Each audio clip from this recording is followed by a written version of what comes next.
বন্ধুরা, দেখো যে ৭৫ মানে ৭৬,০০০ যে ভিউজটা আমার এইখানে দেখতে পাচ্ছ, এই ভিউজটা কিন্তু আনার জন্য আমি অনেক অনেক কষ্ট করছি, যার জন্য এই ভিউজটা কিন্তু বর্তমান রিয়েল সময়ে আমার আসছে। তো এই ভিউজটা তুমিও আনতে পারবে কিভাবে, সেটা কিন্তু এই ভিডিওর মধ্যে আমি তোমাদেরকে দেখানোর চেষ্টা করব। তো দেখো বন্ধুরা, শর্ট ভিডিওতে ভিউজ আনার জন্য তোমাকে যে ট্রিকটা এখানে অ্যাপ্লাই করতে হবে সেটা হচ্ছে তুমি রিয়েল টাইমে চলে আসবে। এরকম নিচে দেখছো অ্যানালিটিক্স রয়েছে, অ্যানালিটিক্সের মধ্যে আসবে, এসে উপরে রিয়েল টাইম যেটা রয়েছে তার মধ্যে তোমরা চলে আসবে।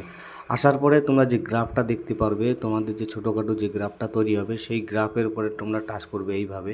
যখন হাই দেখতে পারবে সেই হাইয়ের এই জায়গাটা একদম চাপবে, চাপলে দেখবে এখানে টাইম, ডেট, সমস্ত কিছু কত ভিউজ আসে এটাও কিন্তু তোমাকে এখানে দেখাবে।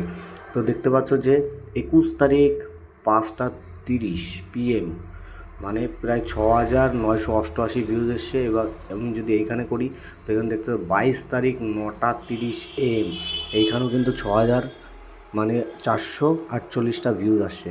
তাহলে এইখানে কী বোঝা যাচ্ছে, দেখো ৯টা ৩০ AM আর হচ্ছে গিয়ে ৬টা ৩০ PM, মানে ৬টা আর ৯টা, এই যে ৬টা সন্ধ্যা ৬:৩০ আর সকাল ৯:৩০, এই দুটো টাইমে আমার চ্যানেলের কিন্তু ভিউজটা বেশি আসছে। তাহলে আমাকে এখানে ধরে নিতে হবে কি যে এই টাইমগুলোতে যেহেতু ভিউজ বেশি আসছে, সেই হিসাবে কিন্তু এই টাইমের কিছুটা আগে আমার ভিডিও আপলোড করতে হবে।